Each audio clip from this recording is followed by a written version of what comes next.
Good morning. My name is Michael Marchand. My native name is Paul Christomine, which means Wolverine. I'm from Pacific Northwest, Washington State. My tribe is known as the Colville Confederated Tribes. It's actually made up of 12 tribes. And I just want to begin by saying a real quick prayer. I just want to thank the Creator, Quillen Chutin, for this day and for all his blessings he's given to our people. Glimlin, that's it, that's the prayer. But for my story, I want to talk about the Columbia River today. And the Columbia River is the backbone for a lot of indigenous people from Washington, Oregon states, Idaho, and it starts up in Canada. And so it's a big, strong, important river. And for thousands of years, it was an economic and spiritual backbone to Native people. And it's still important today because it produces all electricity and power for the modern economies and cities of the United States and Canada. And the central figure in this story is Coyote. And Coyote is a pretty common figure in a lot of indigenous stories, but in different regions, he's kind of interpreted differently and they kind of see him differently, and depending on what region of the country you're in. In the Pacific Northwest, he's kind of an instigator. He makes things happen, and he's sometimes it's good, sometimes it's bad. So he's not like the Christian God where he's perfect and always does good things. Sometimes God is good, sometimes it's not so good, and sometimes it's foolish, sometimes it's very smart, and sometimes he has a problem with his ego and hubris, and he has a lot of shortcomings. But in the end, it usually comes out okay. When the world was young and things were just starting, humans were here and animals were here, but we could communicate to each other. People could talk to animals, animals could talk to people, and even rocks, trees, water, the sky, they were alive also. They had spirits and you could talk to them. So everybody could talk to each other. There was interconnections between everybody, and that's how the world was. The Columbia River was here, and there were many people living on it. And then there was the Pacific Ocean that was here, that was part of creation. And Coyote, in this story, he wants to find a wife. And I'm not sure what happened to his first wife, or if he had a wife, but he's looking for a wife. And he starts at the Pacific Ocean at the mouth of the Columbia River. And he journeys up the river with this very long river, it goes a long ways. And every village and every stop, this is actually a long story which takes days, and I'll skip the days part, but eventually every village something happens, and it's part another chapter in the story. But my people live in the upper parts of the Columbia River. As my mother's people are called the Entiat people, and my dad's people are known as the Snikes people. Then in English, they have maybe different names for them, but like the Snikes people are called Arrow Lakes people in English, but my people call themselves Snikes. Anyway, Coyote journeys up the river, travels hundreds of miles, and every village he asks for a wife, and he hasn't been successful. He's still looking for a wife, and he's kind of he kind of brags on himself. He's kind of obnoxious, and that wasn't working very well. But everyone knew that but him, Then he said, "Well, I heard about the Entiat people, and these Entiat people are just a small little people. They're not real big, but they have a beautiful place, and they have lots of salmon, and most importantly, they have the most beautiful wives and women in the world." And so Coyote was all excited, and he said, "Well, I haven't been doing too good in these lower river villages, but the important one is Entiat. When I get up there, I'll find a wife for sure." And so finally he gets to Entiat, and they didn't like his attitude, because like I said, he was kind of full of himself and just kind of obnoxious. He kind of demanded a wife, and he was talking to the chief, and he got off on a wrong foot with the chief, and Coyote would look around and say, "Well, I'll take that woman. She's just gorgeous. She's a good worker, and she's nice." And the chief basically said, "No, no, no." And normally we treat guests very well, and we feed them and take care of them, and it's a real honor to have guests. with Coyote, they kind of did the minimum amount possible. They did feed him. They didn't give him a big feast, and they're kind of trying to brush him off. And eventually, he got angry, and everybody parted ways. He left, and the Entiat people were kind of glad he left. They didn't like him that day, and the Coyote was mad. He was angry, and as he left, he told the Entiat people, "You guys are so mean to me, and I deserve a wife. And you've got all kinds of wives." And he said, "Just for that, I'm going to make you guys pay for that."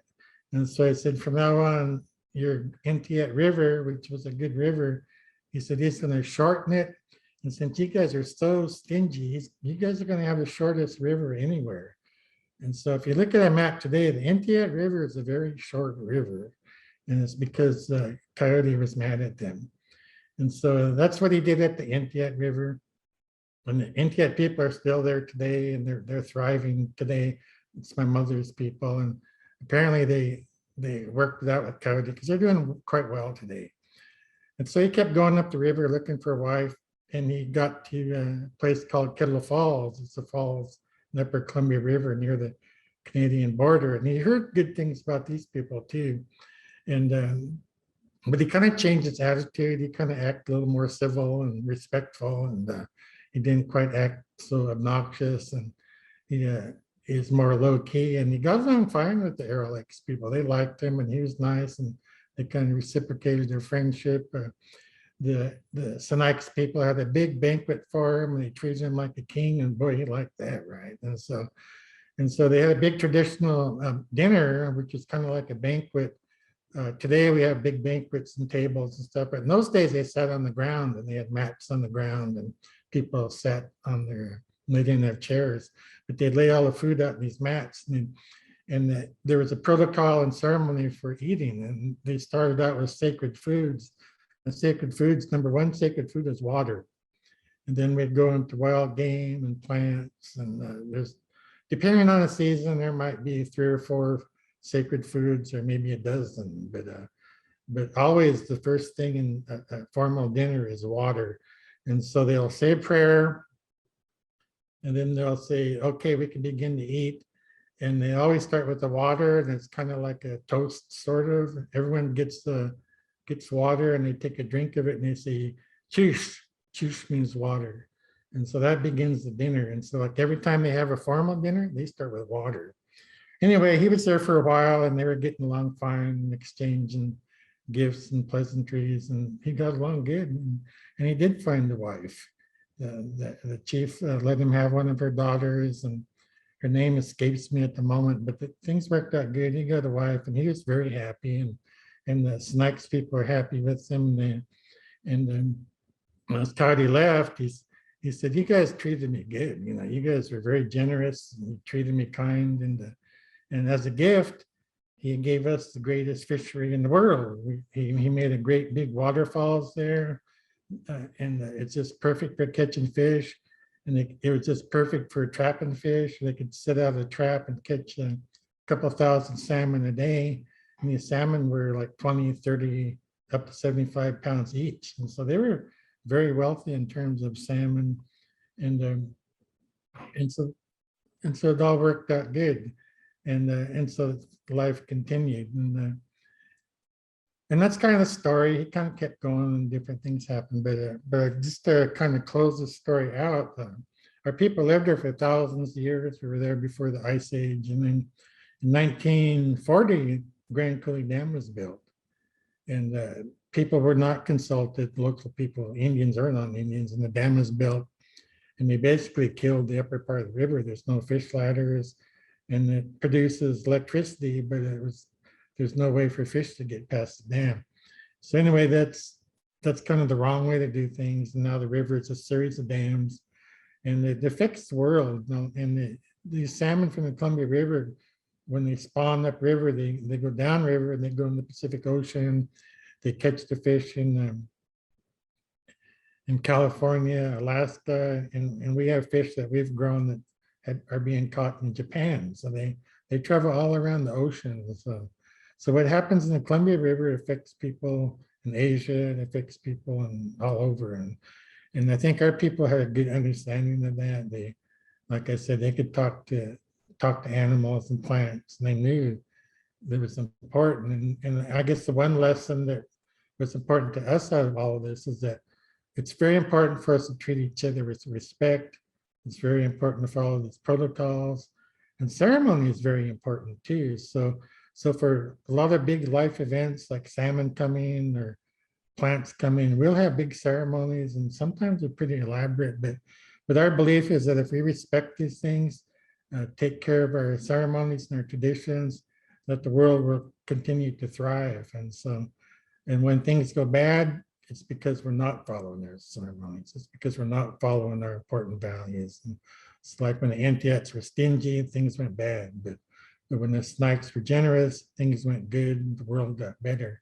And I think that's a pretty common lesson amongst many indigenous peoples, but the modern industrialized world doesn't really have that lesson. They're more worried about short-term things. And so I'd like to thank everyone for listening to me, and I'm very honored to be allowed to talk to you. And I'd tell you a story about how I got my name, but I'll save that for another day. But thank you. Good morning, family. Greetings, and thank you to our dear brother Michael for the texture and intention and really just the warmth of that story, as well as the lessons that it provided. My name is Fredrick De La House. I'm affectionately known as Wood, and it is my immense pleasure to serve as Chief Creative Officer of the Ashe Cultural Arts Center, a nonprofit organization that creates and supports the activities and creative works and emphasizing contributions of people of African descent located here in New Orleans, Louisiana, which is also known as Bobancha, a Choctaw term that means place of many tongues. It was originally inhabited by the Chitimacha people, but prior to 1718 served as an important port and trading hub for more than 40 diverse indigenous peoples. I also bring greetings from our Chief Equity Officer, Asali Divine Ecclesiastes, who I'm pinch hitting for. Her bountiful brilliance has her attending the Hope Global Forum, and she's unable to be with us this morning, but sends her love. Who I am, who Asali is, who Ashe is, who New Orleans is really all shaped by water. We ourselves are 70% made up of water, and we also are subject to its nature, to its rules, and to its moods.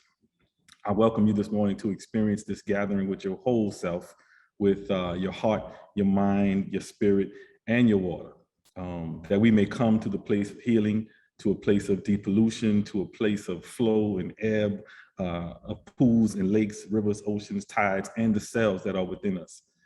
We welcome you to understanding that we are mutual, that we are one, and to imagine that we can move in equity and in accord. And we do that with the water that is within us and the water that is around us.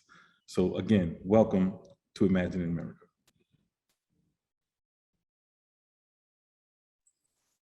Thank you to Wood, Asali, and Ashe Cultural Arts Center. My name is Denise Frazier, and I'm the Assistant Director of New Orleans Center for the Gulf South. And on behalf of Tulane University, Tulane Center for Public Service, the School of Liberal Arts, and New Orleans Center for the Gulf South, we have the honor to welcome you to this wonderful gathering. Enacting a more just and liberatory America takes courage. During the impact of Hurricane Ida, Gulf South residents continue to see and experience how water management and infrastructure and the climate crisis have impacted our way of life, our old way of life. It is time to imagine a new way. It is time to imagine how we live with water, how we allow water to shape our lifestyles, spirits, and souls to live in a sustainable and restorative way that honors other humans, animals, plants, and our entire planet.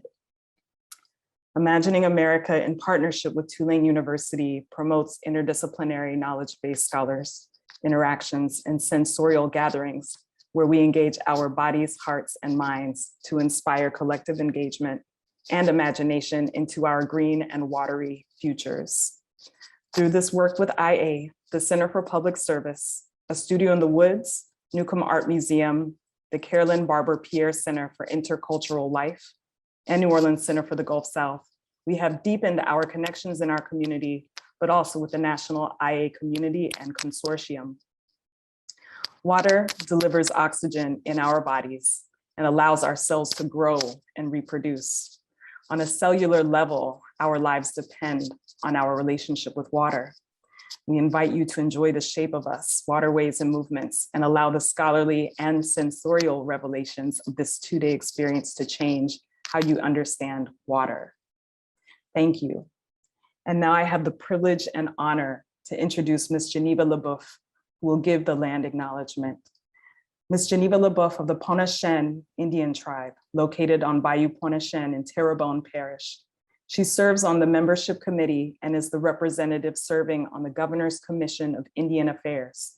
She's a retired Indian paraprofessional with the Terrebonne Parish School System.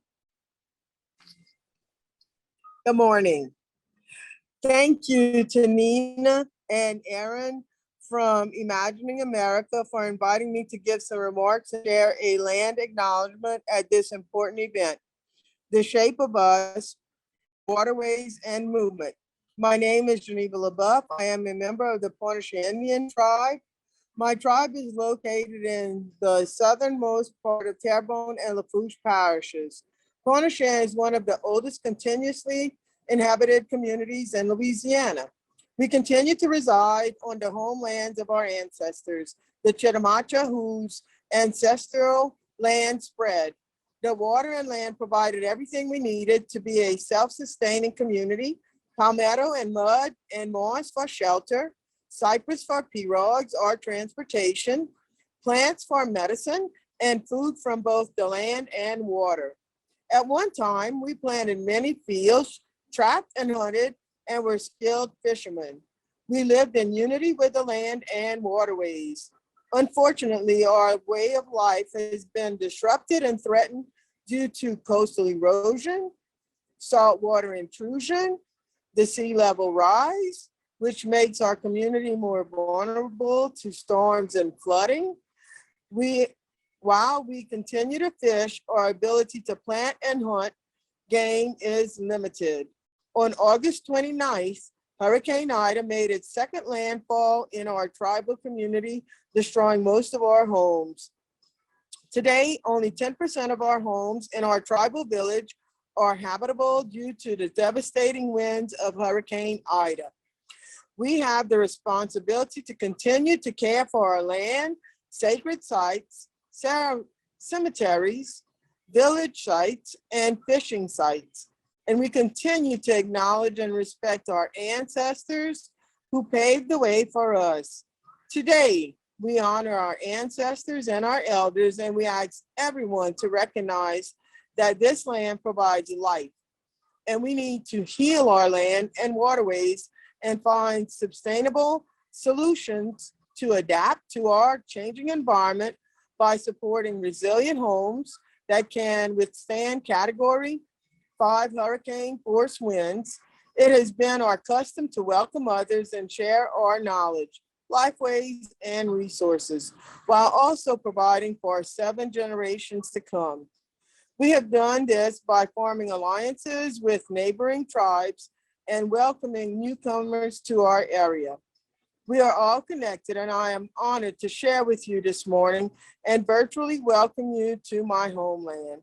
As we move forward, let's think about how we each can serve as stewards of our land, community, and lifeways so that it is here for future generations. Thank you. Welcome, everyone. It is a true joy to be here. My name is Erika Cole, and I'm the Faculty Director of Imagining America. It's really my honor to welcome you alongside my colleagues from Ashe, Tulane, from the Northwest and the Gulf South to the 2021 National Gathering of Imagining America, The Shape of Us, Waterways and Movements. In IA's spirit of storytelling, I'll share a few words.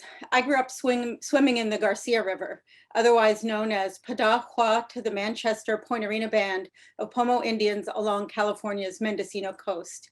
A small but mighty river that carries salmon to spawn and that empties into the great blue Pacific along the temperamental San Andreas Fault.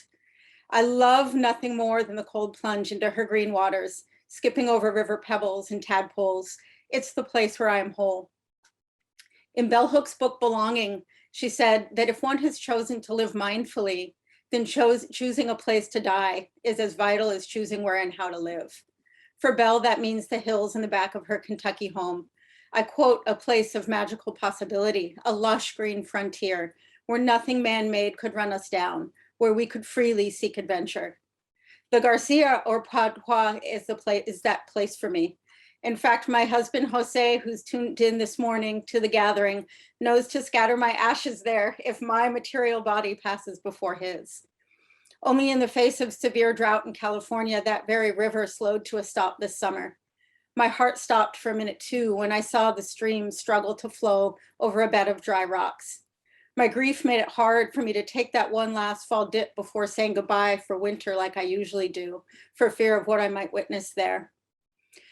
There might be no more urgent life source than water. For many of us, it defines who we are, as we heard in the stories this morning. None of us can live without it. And we know from our Gulf South friends that water brings life and also can bring great danger. Water might also be a guide in its flexible, fluid, connective, powerful, yet quiet ways. So in the spirit of Imagining America, I welcome you all to experience, understand, trouble with, bring your full hearts and minds together to ponder with water and waterways in our world, aided by the generous, and I love Michael's story of generosity, artists, scholars, organizers, students, seekers, and even whale whisperers and jellyfish dancers who offer their time and wisdom in our conference program this year. I thank you all for joining us.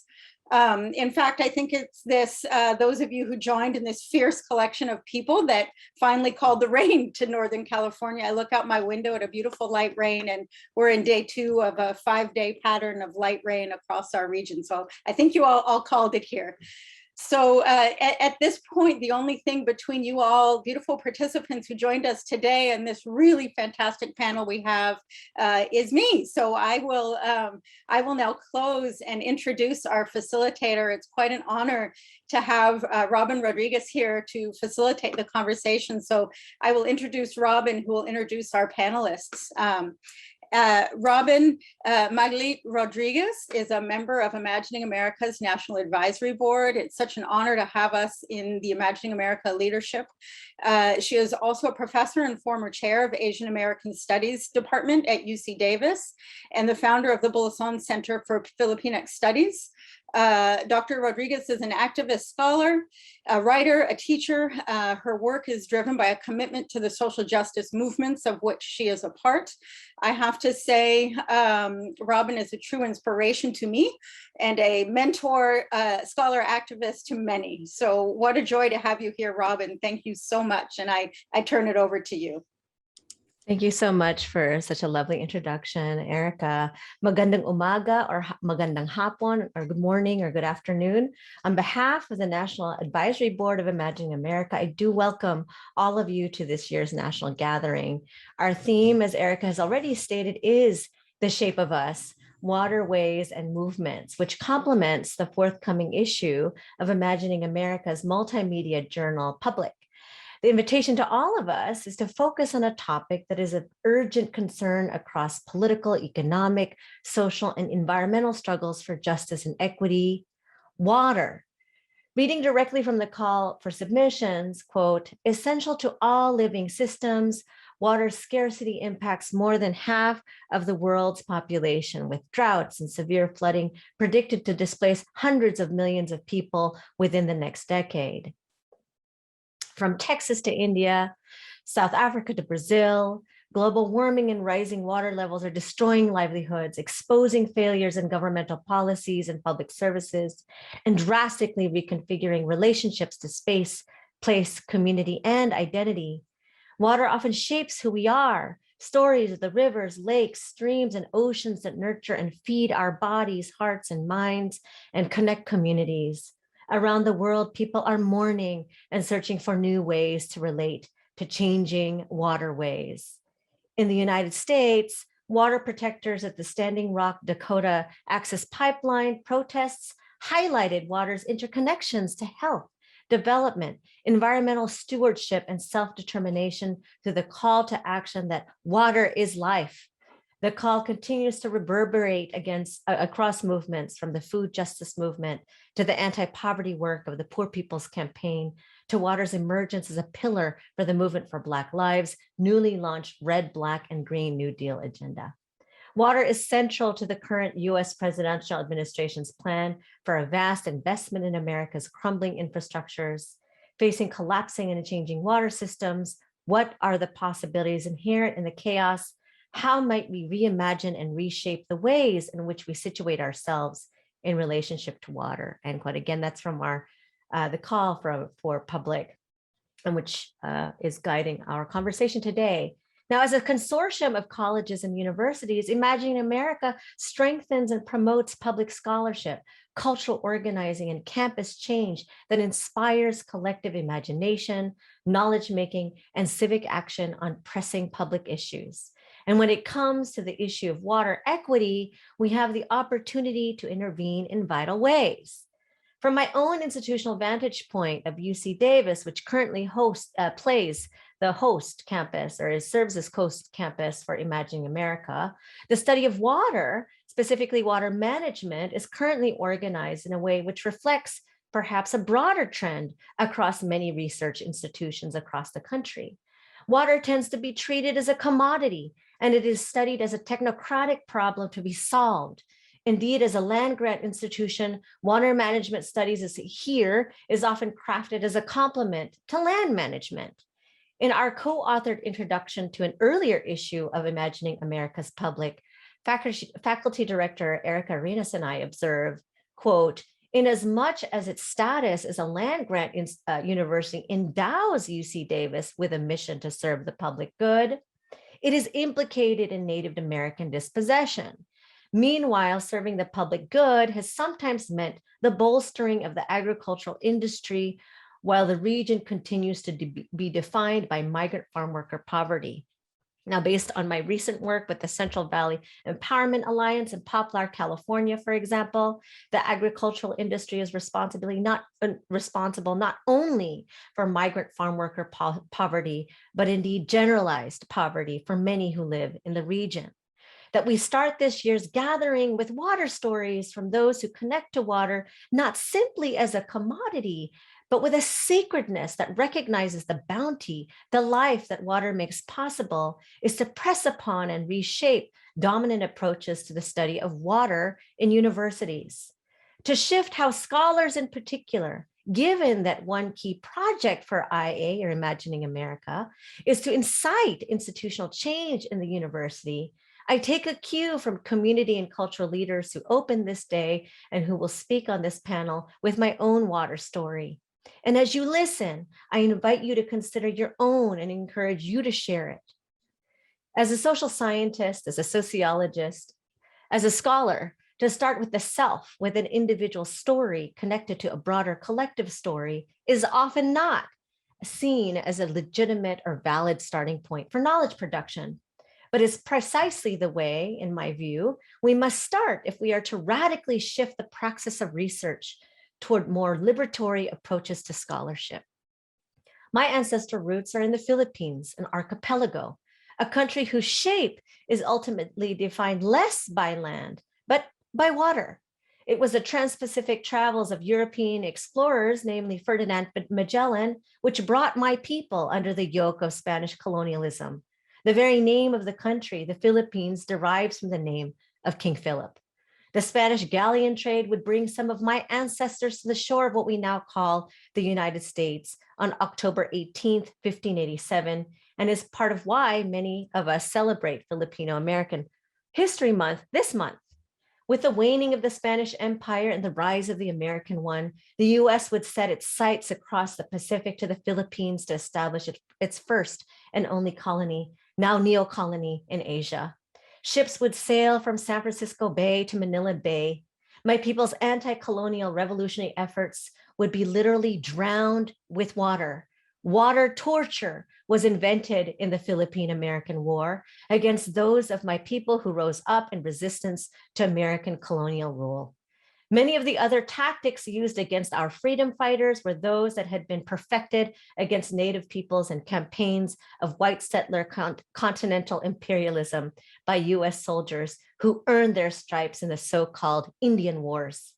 After violently killing our people in what one Filipino scholar calls the United States' first Vietnam, the Americans would create a public education system designed by a leader of the UC system, whose name graced the hall of the very place where I earned my doctorate at UC Berkeley until a successful campaign, after a successful campaign to remove it.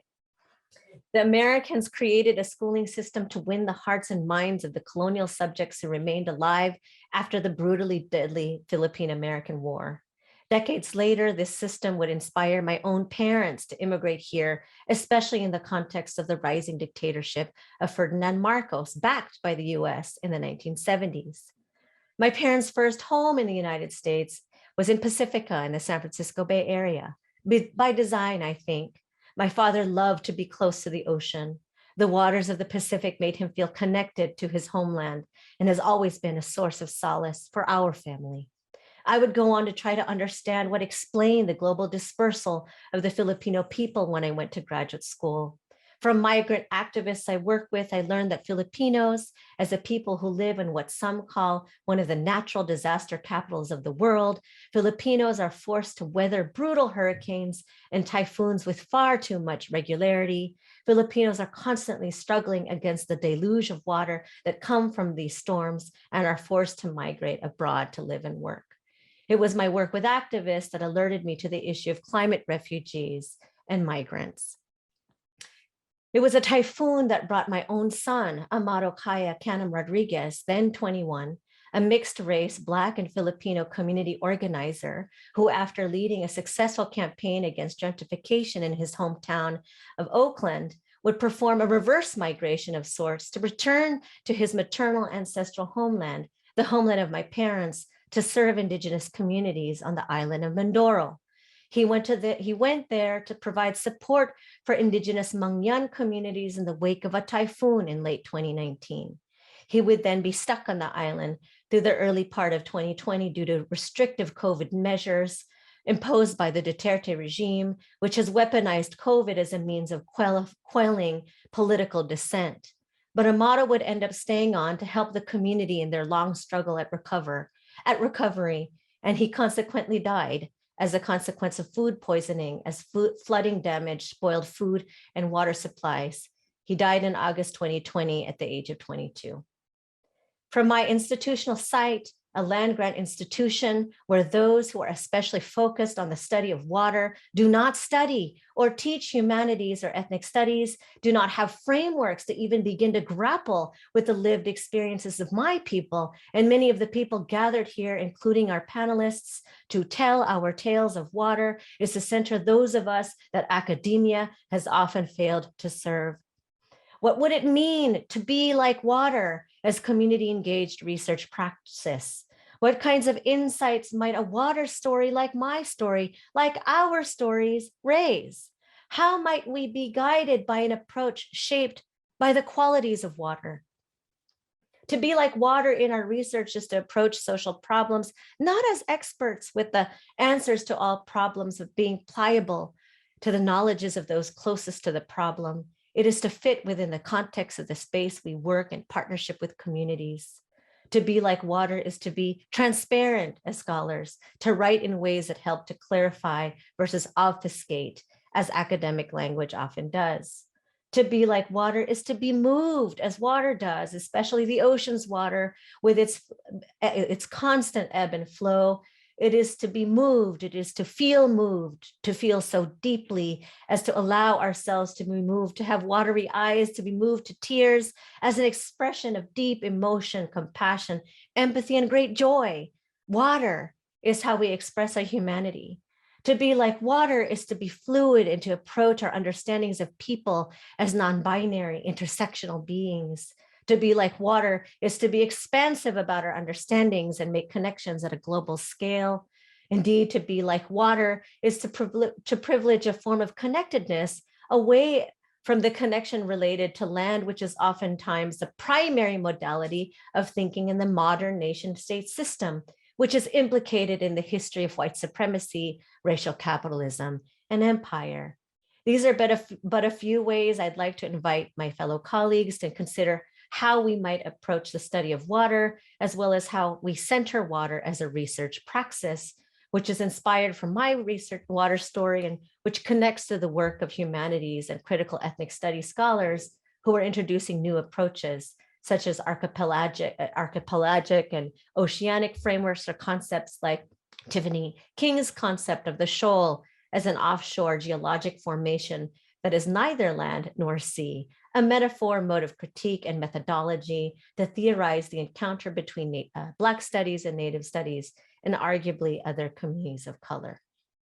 Now, I'd like to turn to our esteemed plenary for their guidance and wisdom, as all are at the forefront of working with and through water as community organizers and artists. So I'd like to invite everybody on our panel to turn on their video. Maritza, I'll start with an overarching interview of everybody. Maritza Alvarez is a queer Chicana indigenous two-legged being who was born in Jalisco, Mexico, and raised in East Los Angeles.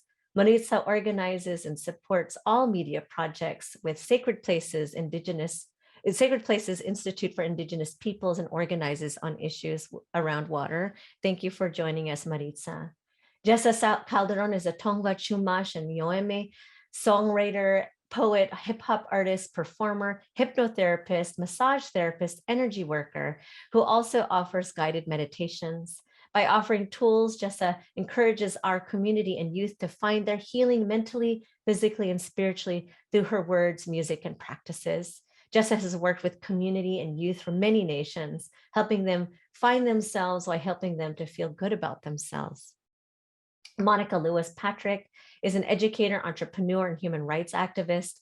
Along with the other founders of We the People of Detroit, she, alongside the leadership of volunteers and community experts, placed herself and We the People of Detroit at the forefront of the water justice struggle in Michigan, across the country and globally. Lewis-Patrick is known throughout the environmental justice community as the water warrior. Benny Starr is an artist and filmmaker from the low country of South Carolina. The U.S. Water Alliance welcomed Benny Starr as their inaugural One Water Artist in Residence in October 2020. Through his residency with the Alliance, Benny is working with staff and the Alliance network to infuse arts and cultural strategies into thinking, problem solving, and programming. Again, thank you all for joining us, Maritza, Jessa, Monica, and Benny. So we've been starting with water stories, and I really wanted to offer you an opportunity to share your own water stories and talk about how you got involved in your water work. So I can just go ahead and maybe we could start in order kind of alphabetically, if that makes sense, or whoever may feel so moved. But let's maybe start with you. Go ahead, Maritza, if you can share. All right. Well, Guali Tonali, good morning. I'm out here in California. For those of you elsewhere, I'm calling in from Chemehuevi, unceded traditional lands, which is bordering Needles, California and Arizona, out in Havasu Lake. Working in production right now on a documentary for Sacred Places Institute. I want to just thank you, Robyn, for that, really profound story you were sharing. And it actually did move me to tears as you were speaking about being more like water and the movement of water and allowing ourselves to be with water. And so I guess I can say that my first experience with water was in my mother's womb. Because there are moments when I do take the time to consistently meditate that I have recalled those memories being in my mother's womb. I was able to see and go back and feel and listen to what I heard. So I can say that that is my first memory of water and my connection. And I believe that's what empowers me to continue do the work that I do. I also just want to thank everybody here on this panel and for all of your work, but I also just want to thank Imagining America and Policy Link for the invitation as well, and the Water Equity Caucus that we partake in at Sacred Places Institute for Indigenous Peoples. I just want to just quickly give you a little brief on what it is that we're doing with Sacred Places Institute, in particular, the media aspect. We basically are trying to cover whatever California Indigenous issues arise when it comes down to environmental justice work.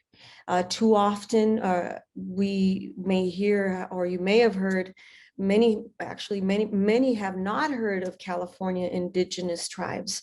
They're continuously erased from the narratives, the national narratives and the local narratives. And so the purpose of Sacred Places Institute is to be able to bring those stories to light and to protect sacred places from water to lands and oceans. So the documentary that we are working on now is a braided story about 4 different tribes, California tribes, that are doing and have been doing the challenging work of protecting the waters on their homelands. And the way they're doing it in different ways and in different shapes, as the flow of water varies throughout the lands. We have, for example, decided to work with the North, the East, the West, and the South. And we focused on tribes from that areas in California. So we're working with the Klamath, the Yurok tribal communities in Northern California, where we will be highlighting their efforts to their successful story of designating the Klamath River as a living entity.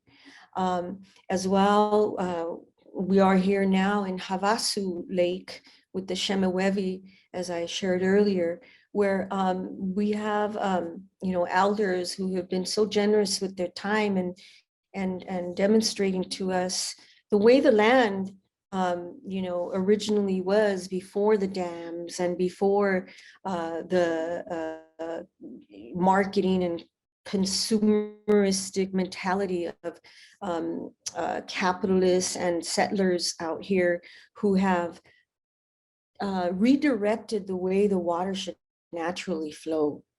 And as the elder Matt Levius was sharing, water and all its tributaries are its children. The tributaries are its children, and they want to go back to their mother, to the main flow, to that memory of knowing where to move. But when you have these continual blockages being created to either feed a settler colonial communities or businesses, then you end up with not enough water or contaminated waters, and those who end up having to struggle to find a way to drink water, even on their own homelands. So the other stories that we're covering in the documentary will be the working with the Tongva and Ahashiman and the coastal waters. So I'm sure many of you heard about the recent oil spill in California, and though that happened on the traditional unceded territories of the Tongva, the shared territories of the Tongva and the Ahashiman. And we're also highlighting the strong partnerships that it takes to be able to, for example, in this segment, to be able to, without so much red tape, to make a space for the Tongva to be able to go out into the coastal waters and paddle and do their traditional paddling. So we're highlighting different aspects of not just the importance of reinvigorating and healing of waters and flow through the Indigenous perspective, but also ensuring that the local tribes have access once again to their waters and their territories to be able to practice their cultural ways, as they always have been prior to colonial settlers. So the other thing that we're working on here at SPI, aside from this current media project, is working with the LA River Master Plan out in the urban metropolis city of Los Angeles, originally being the Tongva unceded traditional territories.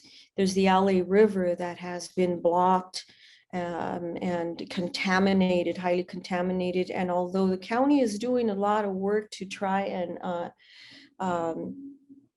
replan, create a new plan for the river to bring life to it, really what's happening as well is that you have working class communities of color who live on the edges of the river and who are receiving the runoff of industry and the contamination that they've caused on the river, and are the ones who are struggling to have healthy and drinking water.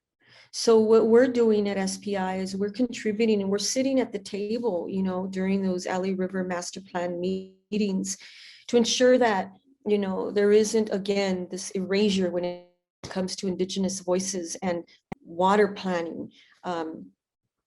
As well, we're being mindful here of the fact that thanks to the Declaration on the Rights of Indigenous Peoples, as a result of the United Nations General Assembly adopting the declaration in 2007, the purpose is to establish a new systemic standard of recognition, respect, and protection for the rights of Indigenous peoples of the world.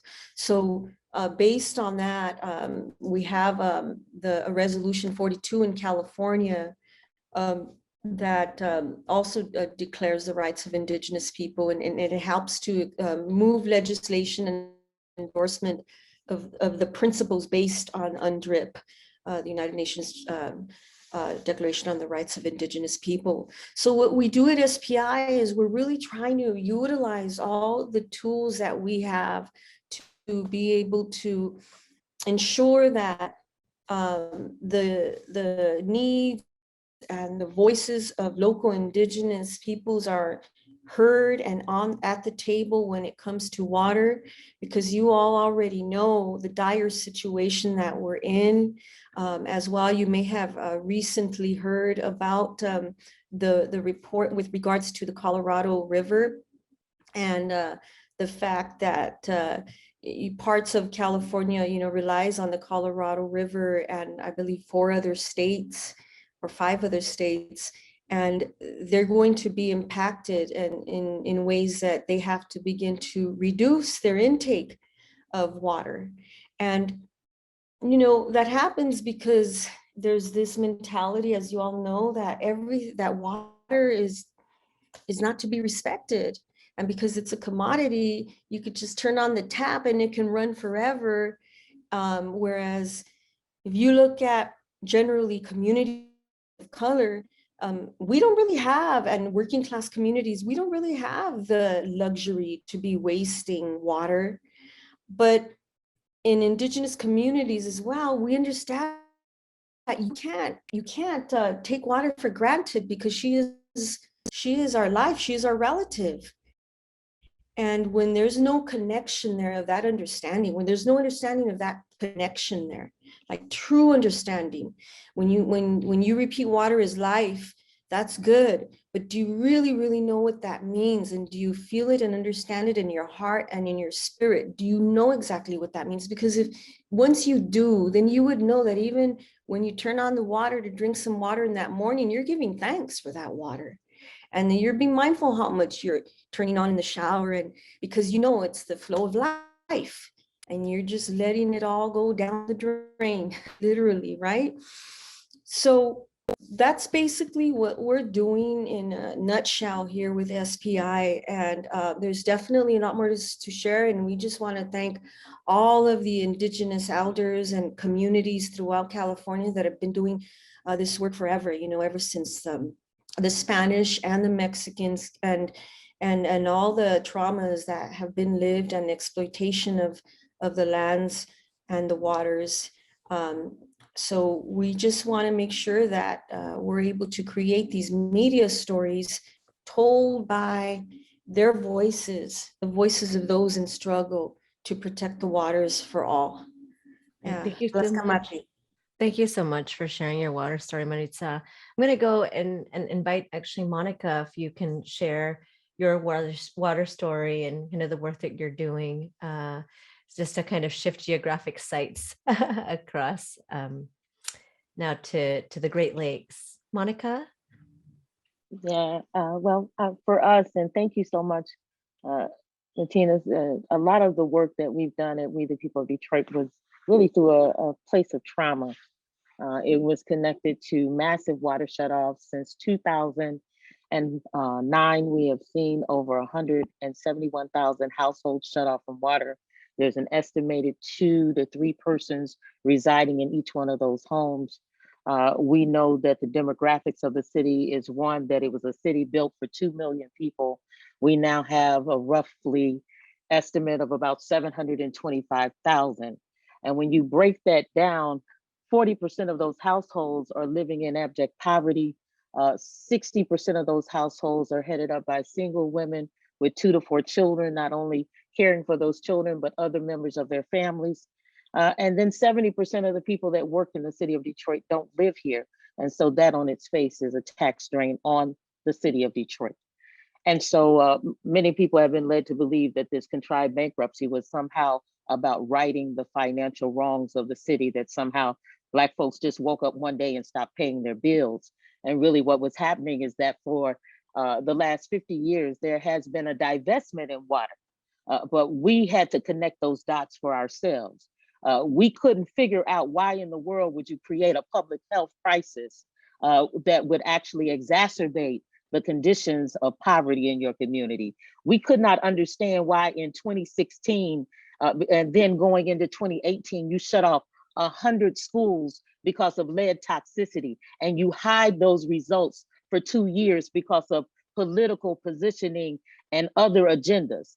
We could not understand why through the use of a financial instrument called emergency management, that folks would be allowed to go into pension funds and set aside the democratic process and actually thwart the best interests of communities and begin to privatize public water systems. And so there's a report by Dr. Sarah Hughes at the University of Michigan, where she's talking about all of this intentional austerity that played out and was intentionally done to water systems on Black and brown land in the state of Michigan.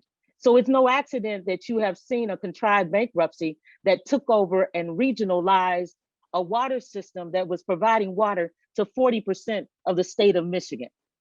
You have 126 municipalities and townships that get their water from a system that is still built and paid for on the backs of Detroiters. You have an 83-17 split where we are paying for the combined sewage overflow for a region. And at the same time, they are paying wholesale for water while we pay retail. So we will never get from under this taxation and this water burden without an equitable and just lens to how we look at water. And thank God for those Black and Indigenous women that talked a long time ago, because women have been struggling in this city for water equity and justice for decades. Our work is a continuation of that work, of that legacy. They were the authors of a water affordability policy in 2005 that you begin to see move throughout the nation in parts like Philadelphia and in Baltimore. Thank God for the work of California. You really led in terms of state initiatives to move water affordability. We need that consciousness woven into how the nation is going to move the human right to water. But it was when we began to connect the dots to the human struggle universally that many of the corporate actors and banks that are a part of privatizing the aquifers around the globe are some of the same actors that are buying political influence as it relates to privatizing or controlling water. And so when we connected those dots to the struggle in the Navajo Nation with the water that's having to be trucked in because there's such a need for investment that has not happened in those communities. When we connected to rural struggles in California, where they are asking for consolidation, but we were able to understand consolidation was weaponized against us in Detroit. But it did not mean that I couldn't go to the table and still advocate for California and the Navajo nations to get what they need, because the human rights lens tells me that my consciousness is about making sure that everyone has access to the human right to water. So I have to stop there, because I, like my sister Martinez, I get excited about this work. I understand that this is consciousness, this is spirit work. And I'm so excited about young folks and how artists are combining this work. And so really excited to hear from Jessica and Benny and all the other speakers, because it's about us uniting our struggle for the human right to water.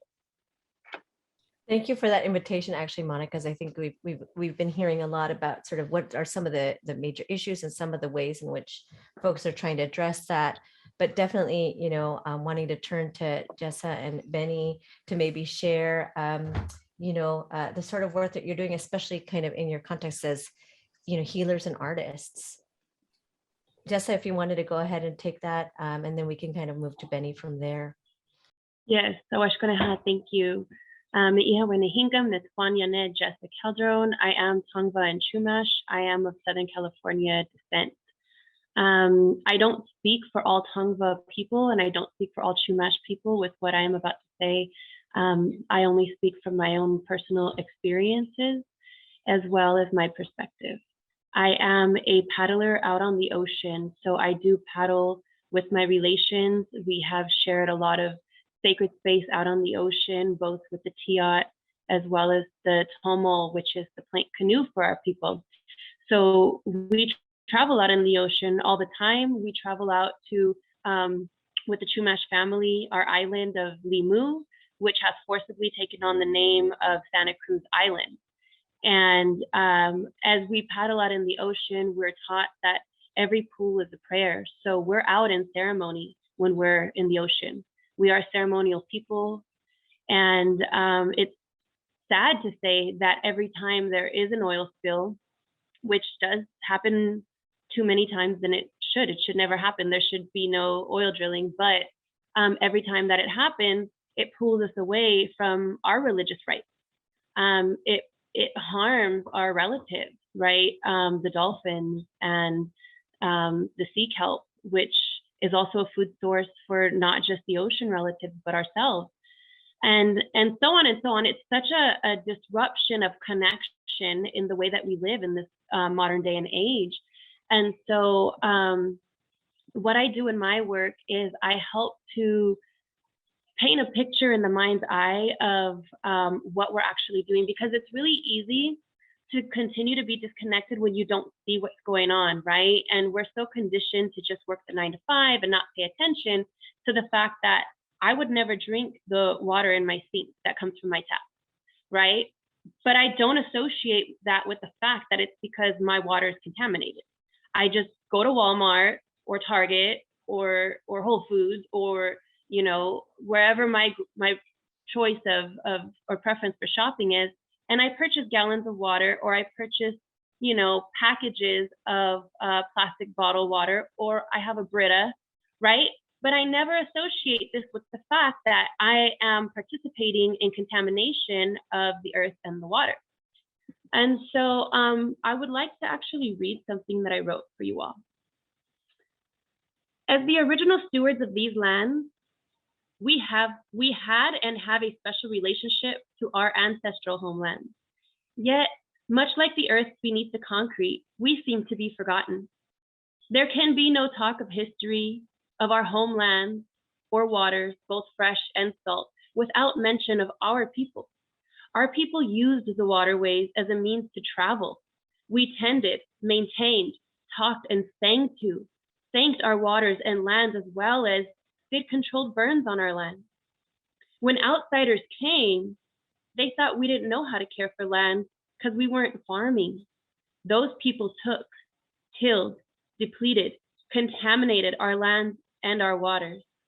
We, on the other hand, made a connection and relationship and still uphold that connection and relationship.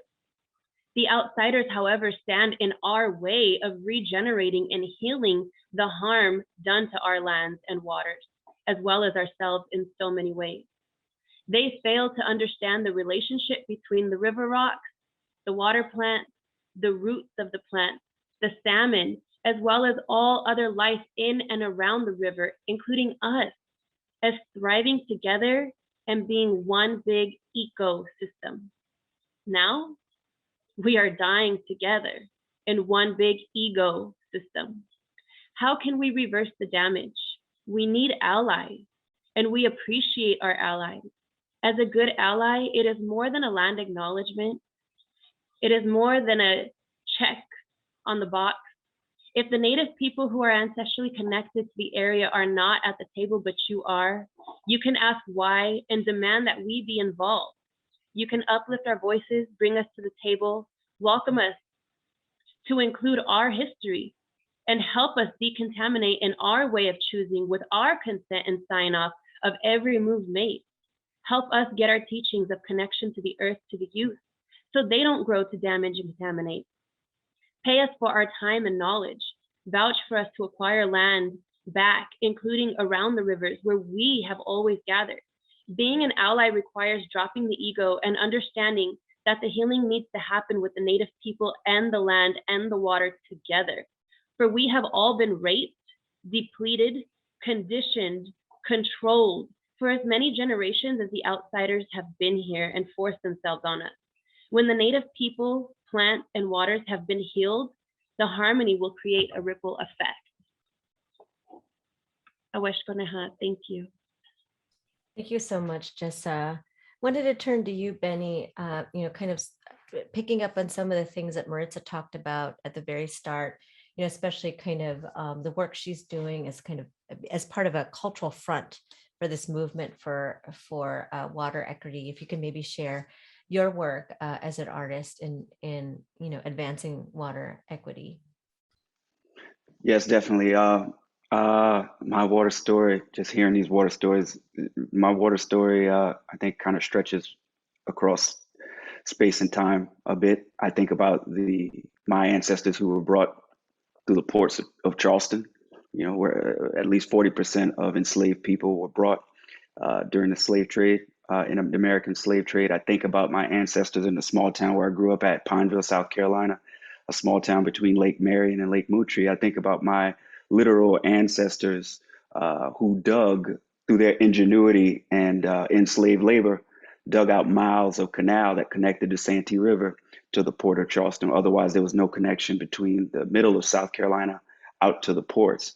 When I was a child, my mom was a social worker, and we lived in South Carolina in a place where 6 months out of the year, from June to November, is hurricane season. And so for those who did not have the means to just pick up and leave and take their things and or their families or themselves even and leave, shelters would open, elementary schools, middle schools. And because my mother was a social worker, she manned those shelters. So for many storms, me and my sister were in those shelters with my mother. I think about the way all those things affected me, the lessons, the knowings, as Baldwin talks about it, that artists have, how that affected me and what I took with me from all of that. And returning to the Low Country about 4 years ago, living in a place where if it rained for 20 minutes, you'd have flooding that would stop traffic, flooding in people's homes. And just the impact when thinking about all of those different things and this idea, this belief, this ethos that water is life, I often think about people and the life that it brings to people. And where I'm from in South Carolina, those people often looking like me and the things that they end up being subjected to, and the ways in which, the unique ways in which we end up being oppressed. And for me, a water album came about as a response to a lot of those things, but also as a way to affirm that water is indeed life and our lives are precious. So as opposed to be just making a record simply about water, water is seen as, for me, as a contextualizing theme to talk about things over space and time, to talk about justice, to talk about the fluidity of it all, our gender, our class, economic struggles, race struggles, and all of those things, and how it pertains to the thing that I really do believe is that artists have a much more robust function than how we have been previously, where we've been previously valued as. I don't think an artist's primary function is simply in the final artistic rendering. I do believe that the process that we employ is incredibly important in order for us to play our role in this unified struggle that so many of my fellow panelists have so eloquently spoken about. And so my work as an artist in residence, even with U.S. Water Alliance, is not to come and to be set in a corner, you know. As an artist, like, we do art over here. No, we don't do that. We are trying to infuse art, artistic process, the thinking, the creative thinking, art as a metaphor, the artist struggle, like Baldwin talked about, that artist's struggle for integrity is kind of metaphoric to that universal struggle that people have. How can we come in here and disrupt? How can we come in here and challenge? How can we not do art in the corner, but make sure that all we are doing is artistic, and also realizing that symbiotic relationship between that artistic approach and the necessity of equity, the necessity of justice in all that we do. And so one more thing that I would like to add, I love the fact that my residency, and this was something that really spoke to me, is not predicated on me creating an artistic rendering. It's not a requisite. You should come in here and make a song. You should come in here and do this. I will do that. I'll create until the day that I'm no longer here. But I like the fact that I come into this residency with a value of the way I think, my experience, what I have lived, allow me to learn, allow us to be in conversation in a horizontal relationship where we can find a better pathway forward. Do you want to perhaps share your work, Benny, while we have the opportunity? We could go ahead and play a clip from the Water album now. Does that feel like a good place? Yes. All right. That is a perfect place. Yes, Let's let's go do it. for it. Thank you.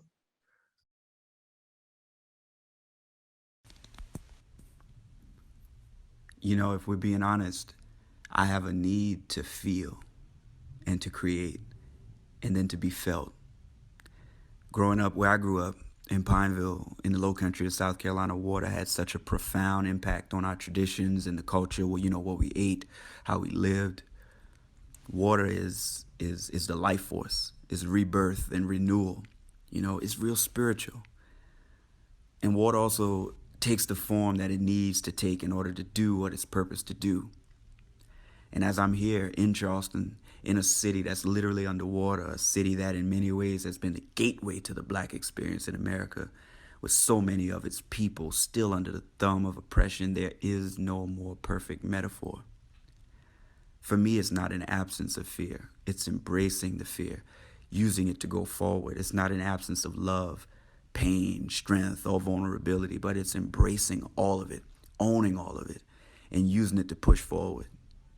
It's the spirit of creativity, collaboration, and community. It's restlessness and rage, poetry, jazz. It's healing. It's beautiful. It's Black. And it's political. Like me. Like my people. And that's a Water album.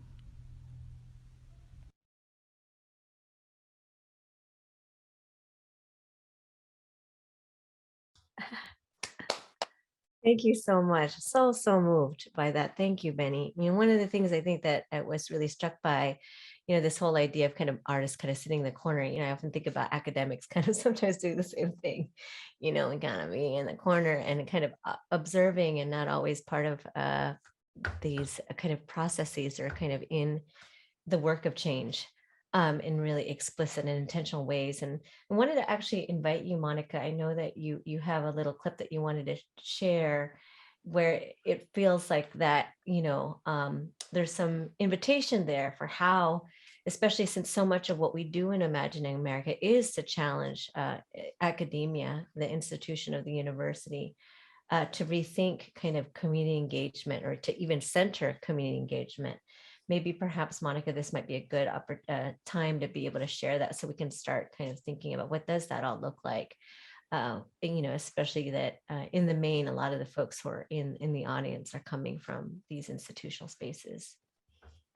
Well, two things happened for us at We the People of Detroit. We began to work not only with academics, but with artists and media and music makers, because what we found is we were really challenged with trying to break through mainstream media locally, that much of the corporate interest was really controlling the messaging. And so with that, it was our artists and our creative members of our communities from every walk of life that began to say, you know, I can put you on, mama, for about 10 minutes between my session. I'm gonna do a radio show in California. I'm gonna talk about this. I'm gonna hashtag, you know, turn the water on, keep water on. When I do my next selfie or social media release. And so it was the combination of those things. And so I really have to lift up artists like, you know, Bryce Detroit and Will C and Tawana Petty, better known as Honeycomb. It was spoken word. It was young folks really started deputizing themselves, as Mother Joanne Watson talks about, and using their own platforms to lift up that there was a water struggle in Detroit and that water shutoffs were still happening. And so Tawana Petty did a poem after we had been out one day delivering water. And it was right during the time that the mayor had released a press release stating that he had gotten all the water restored in Detroit, that there was nothing to see here. And we had talked to a mother that had several children, and she was so embarrassed and so fearful because in Michigan, if you don't have running water for 72 hours, your children can be taken from you. And Detroit was the only place that we had ever seen this actually implemented. And so that fear is real, that psychosocial trauma and distress is real. And that was part of the work we had to do too, is creating maps and research and using citizen science and spoken word in combination and collaboration to lift those voices. But if you could play the clip of Tawana Petty and the piece that she did, I just think it is exceptional and it really speaks to what happened in Detroit.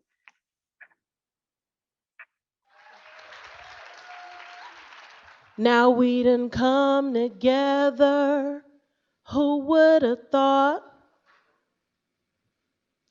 I witnessed her soul slither violently away from her body. Denial pursed tightly upon her lips, she fixed her face to tell me she wasn't thirsty, that her babies weren't 30 days away from being ripped from her custody. I could sense deception in her teardrops. She was lying to me about water, fibbing to keep her babies near. She almost let me leave them waterless. And I wanted to hug her, but I knew that her pride was the only ounce of protection she had left to muster, barely hanging on as if the Reaper had granted her another chance if she could just pull herself together. Why do folks gotta beg for water, hiding behind scarlet letters, spray painted to mark their negligence? I wonder what she thought of me, standing there with the fate of her family stuffed inside my trunk. I left 3 gallons of water and walked away. There'd be 10 more mothers for me to hydrate that day. I hail from a city where the water is off.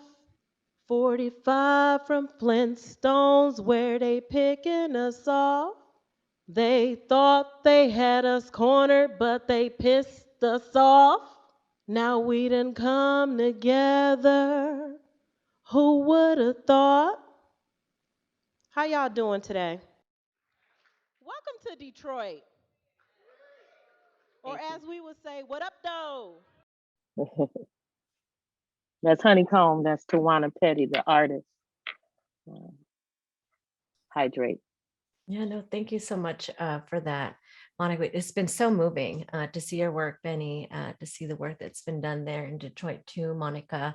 You know, now that we're kind of getting towards a place we're coming, you know, soon enough to close of this plenary, not quite yet, but I do want us, you know, I feel like all of us have been so moved. Now the question is sort of to what?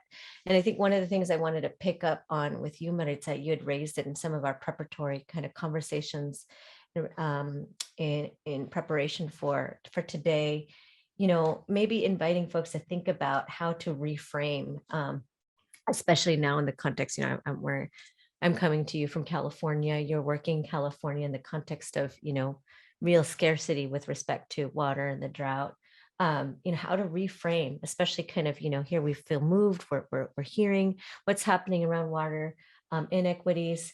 What does it mean in terms of action? Oftentimes the invitation is, okay, we're in a drought, we're in a moment of scarcity, it's about conserving water. You'd said something before, not even just in the preparatory kind of conversations, but even earlier when you first spoke, about how working class folks have always been familiar with the concept of sharing and kind of the sharing of resources. Maybe you could speak about that, especially when so many of the ways we're called to approach water or to act with respect to water inequity is around individual solutions, right? So maybe if you can invite us to reframe that, and then I'll kind of open it up to other folks to kind of help, folks in the audience think better about how they might be able to learn more, get involved in the work of advancing water equity.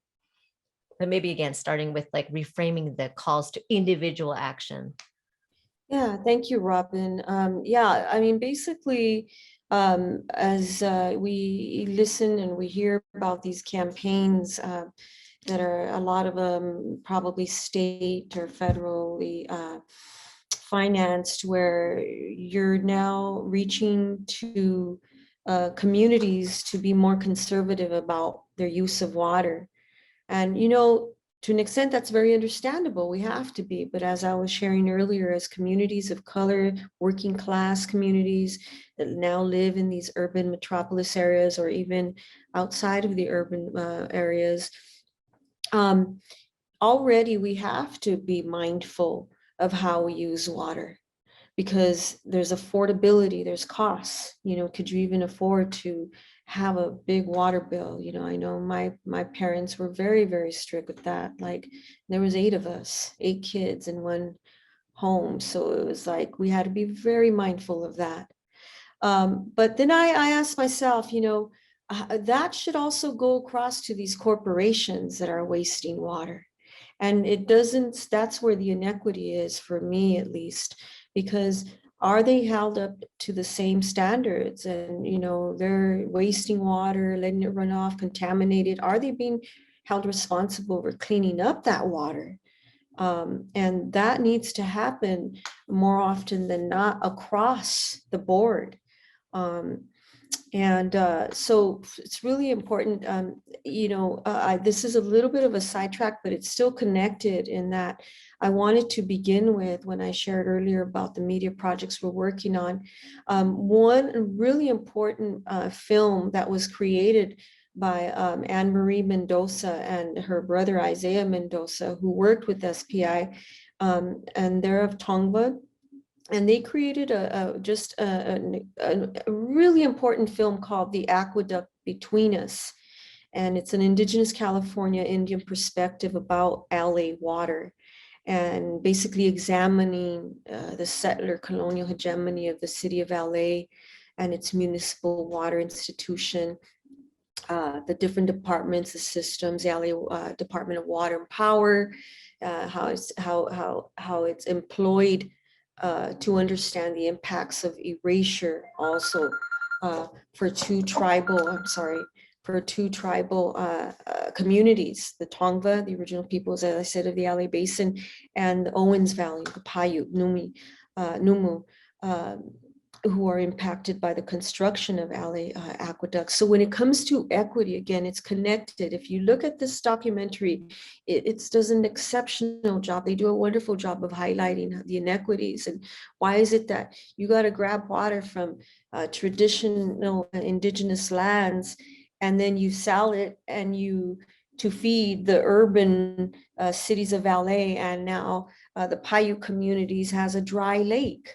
So where is that equity? What do you really mean by that? And it begins on all levels, right? From the local level, metropolis level, you all know that, the organizers here, to the national and international level. There are struggles for water internationally, and it's mainly people of color, poor folks who are paying the price for this. So to end with this, I want to add that for the Patagonia Media Project we're working on, We're also going to have action oriented ways that you can help support the different water projects that we're focusing on in the dock. So we'll have an opportunity for people who view the doc to log on to a website to be able to see how they can take action, and it'll direct them directly to the website and to the different struggles of the Indigenous communities. So that's one way that we are one step, and one of the ways that we're taking as a way to take action in ensuring that we close that equity gap. And thank you for that, Maritza. And it looks like there are some resources that have already been dropped in the chat for folks to be as invitations for all of you to learn more as well as to get engaged. I think, Jessa, you had dropped something in that maybe if you want to sort of share a little bit more about some of the ways you think that you'd like to, I mean, clearly kind of in the piece that you read, that was also an invitation for kind of engagement or how to think in relation to water equity. Are there other things that you wanted to maybe add kind of in light of some of the conversation that we've been having with other folks on the panel? Yeah, absolutely. So the link that I dropped is what Maritza was talking about, the aqueduct between us. So you can click that and then you can see all the different videos that they made for that doc.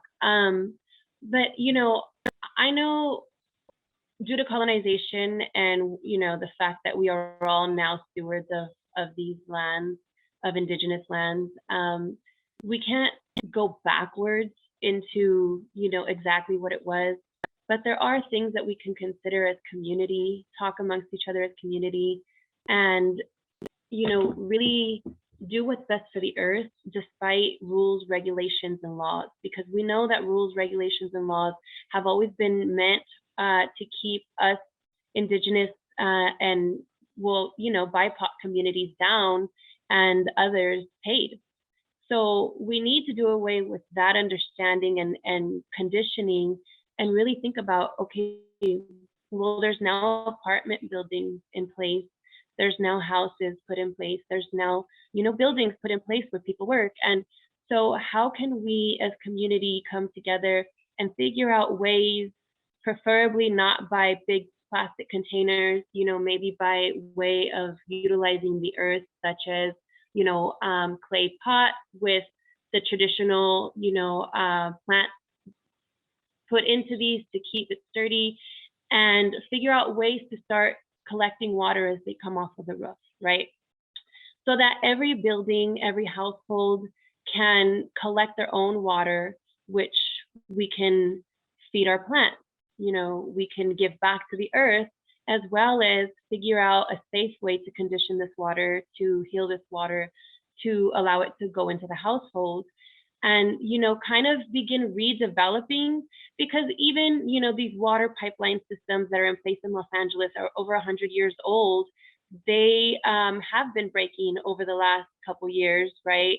And for a state that says we don't have water, like, we really can't afford to be doing stuff like that anymore, right? So I think it comes to a point of reconditioning the conditioning that has been done, because the people who have conditioned us were people who didn't have knowledge of the land, who didn't have knowledge and understanding of themselves and the connection to the land.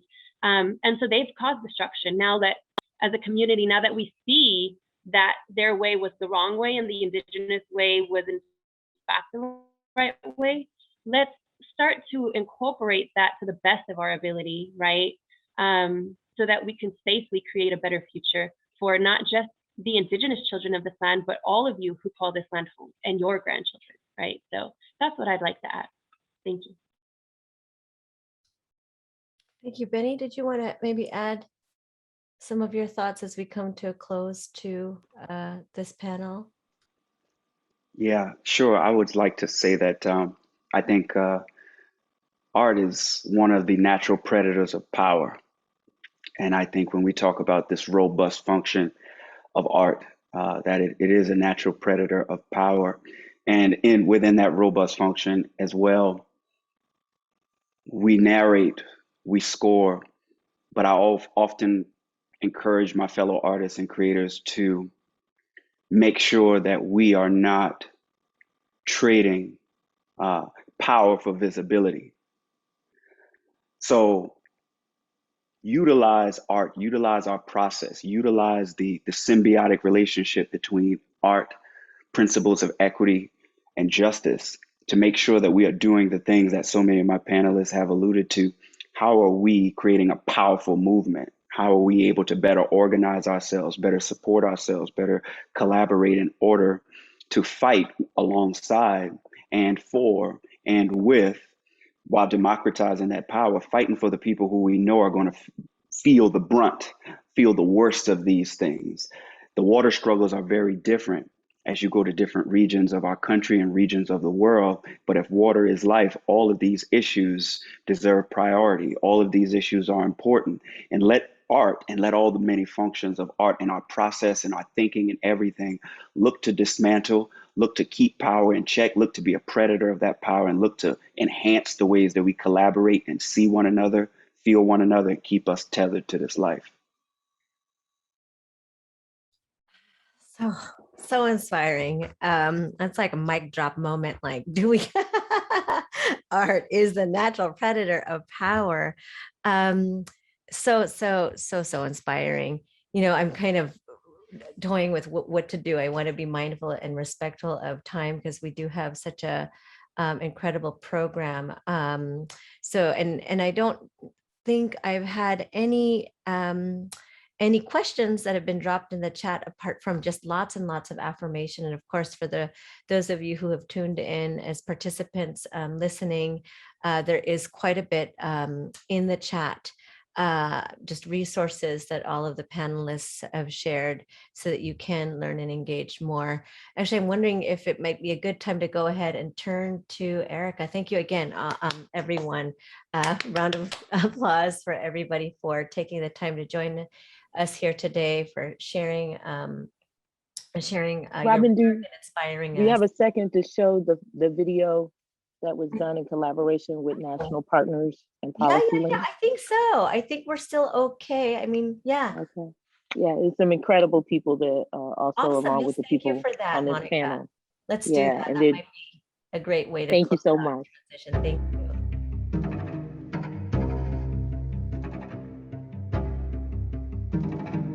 Water. It's more important than ever.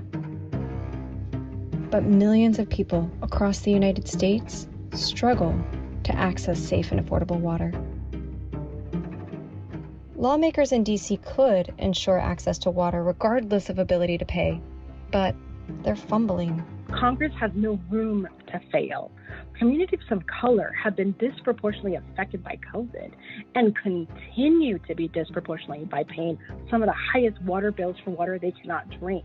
Millions of our families. 15 million that are living right now without access to water. It's a public health issue, it's a rights issue, it's an equity issue, and it becomes a survival issue. One of those major pillars of ensuring the human right to water is that water is affordable. It means not looking at water and access to clean drinking water as a privilege. Jamás debe de ser un privilegio. But rather looking at any decisions around water development as a collective responsibility. Investing in those communities that are most impacted, those indigenous and tribal communities, Black and brown and low wealth communities. Por eso hacemos un llamado al Congreso para pasar un programa permanente para la asistencia de bajos recursos para pagar el agua. Water is a human right. We won't apologize for it. I won't ever take it back. Help tell Congress to keep water on.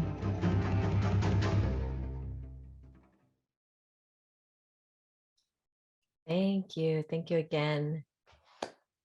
Now I'll go ahead and pass it off to Erika to lead us to the next part of our program for today. Thank you, Robyn. Thank you so much. I'm really simply here to thank our participants and everyone who logged in. I invite you to join me in thanking Monica, Jessa, Benny, Maritza, and Robyn for this really quite moving and inspiring and deep conversation. Thank you all so much. What a way to kick off our journey together. I invite everyone to check out the program for the next 2 days. We have more plenaries with national leaders, thinkers, artists, scholars, organizers, continuing to take a really deep dive into water. Thank you all for kicking us off. I really appreciate it. I know a lot of work went into this, and really appreciate your ongoing work. Next up, we have the member liaison networking session. If you're a member of Imagining America, if you'd like to be a member of Imagining America, please do join us. We take a quick break, but we return at 11 o'clock Pacific time, and really look forward to seeing you there. There's a great program for the rest of the day, so don't miss the app session, the COPED session, or we have another beautiful plenary with the Wind and Warrior Collective of Healing Artists this afternoon, evening. So I look forward to seeing you then. Information is in the chat to continue to join us throughout the day and also tomorrow. So thank you all so much. Beautiful to see you here, and we'll see you at the next session.